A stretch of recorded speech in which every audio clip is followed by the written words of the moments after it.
Assalomu alaykum. Paxtabod tuman Guliston massivi 385-konturda joylashgan 10 gektar yer maydoniga makka jo'xorisi ekilgan. Ushbu ekin bo'yicha 40 nafar dehqon xo'jaligi bilan shartnomalar imzolangan.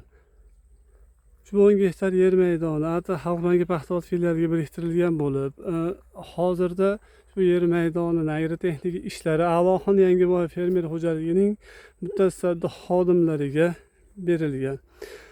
Makka jo'xorini bargidan va ildizidan tabiiy va mineral o'g'itlar bilan o'g'itlash, agrotexnik ishlarini amalga oshirishda dehqon xo'jaliklari xodimlariga fermer xo'jaligining mutasaddilari sidqi dildan yordam berishdi va hosildorlik samarali rivojlanishiga o'z hissalarini qo'shishdi.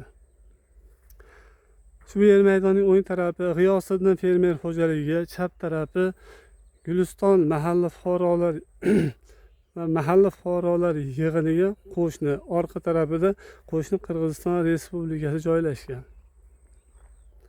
Shu yer maydoni har gektariga 40 donadan ko'chat hosili bo'lib, har bir ko'chat bir donadan makka jo'xori, ya'ni dumbul hosilini berganda o'rtacha 3000 so'mdan hisob kitob qilinsa, gektaridan 120 million so'm.